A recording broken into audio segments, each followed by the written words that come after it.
Pinasok ko ang isa sa pinakaliblib na lugar sa Barangay Santa Lucia, ang abandoned sub-colony na ito ay ginawa pa noong 1940. Meron ditong isang napakagandang pasyalan, meron ditong isang malaking bahay na nabubulok na, at meron din ditong isang lumang church na ang pangalan ay Parish Church. At dito sa bahaging karagatan ay may mga napansin ako, mga barko.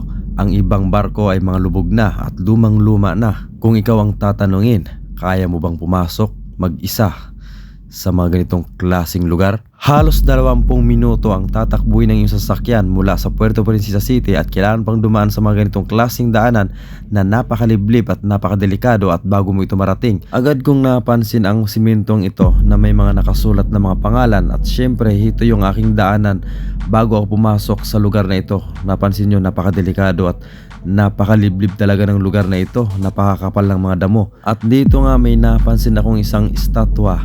Ng aking nilapitan ay napansin ko na ang nakalagay na pangalan ay Dr. Jose Rizal. At hindi ko alam kung bakit meron dito ang estatwa ang ating pambansang bayani. At syempre may napansin din ako dito sa kabila na isang lumang plug pool. Manghang-mangha ako sa bagay na ito. Hindi ko alam kung bakit ganito ang klaseng design niya. At napansin ko nagawa siya sa batong marmol. Ayan, napapansin nyo rin, napakaganda ng view. Kitang kita yung dagat dito sa part na ito. At hindi ko alam kung bakit may mga bula-bula dito na parang bilog na hindi ko alam kung anong klaseng anting-anting ang ibinao ng mga tao dito. At syempre napakaganda dito dahil napakasariwa ng hangin ang malalanghap mo dito. At dito may napansin akong isang parang lapida na may nakasulat Pacific Rim Salin Lahi. Hindi ko maintindihan kung anong klaseng mga nilalang ito. At napansin nyo naman, napakaganda ng view. Ayan, at dito nga gustong gusto ko nang pasukin ang malaking bahay na napapansin nyo. Ayan, at syempre hindi ko na papatagalin to. At dito nga ay pinasok ko na itong isang napakalaking bahay na ito. At syempre medyo kinabahan ako dahil hindi ko alam kung anong meron dito sa loob. At may napansin akong isang makina ng motorboat. At dito na naaamoy ko, naamoy ng kambing.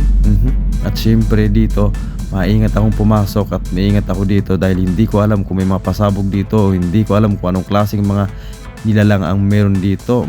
Maingat ako sa part na ito dahil natatakot ako na baka malaglagan ako sa ulo ng mga nakabitin na kesame. Hindi ko alam kung anong klaseng lugar ito. Hindi ko alam kung saan ito ginamit ang bahay na ito at bakit napakalaki ng bahay na ito. At syempre napapansin nyo naman kung gaano siya kalaki. Ayan, dahil maalinsangan na ang amoy na naaamoy ko sa loob ng bahay na ito ay nagpasya ako na lilipat na lang dun sa kabilang bahay na napansin ko. Dahil makakapal ang damo dito, maingat akong naglalakad sa part na to dahil hindi ko alam kung may mga ahas ba dito o kung anong mga dragon na nakapaligid dito. At syempre dito may napansin akong isang lumang bahay na ito pala ay isang lumang simbahan na ang pangalan ay Parish Church. Halos magkatabi lang sila ng malaking bahay na yun. At dito pinasok ko ang isang lumang church na ito at tiningnan ko kung ano ang meron dito sa loob. At napapansin ko parang nabubulok na.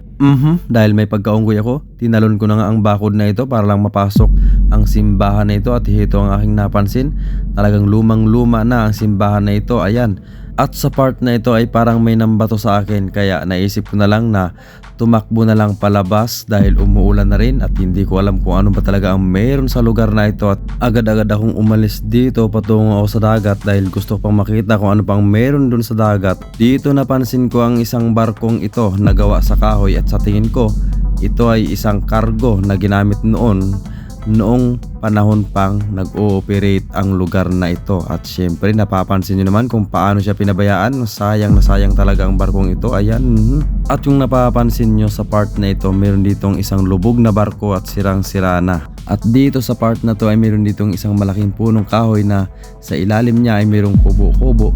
At kung hindi ako nagkakamali, ito ay isang bahay ng nagbabantay noon na pinabayaan na rin dahil wasak na ang bahay na ito. At yung napapansin nyo, ito yung barko sa harapan niya. Ayan, at ito yung aerial view ng barko. At kung kayo ang tatanungin, kaya nyo bang pumasok sa mga ganitong klaseng lugar na mag-isa?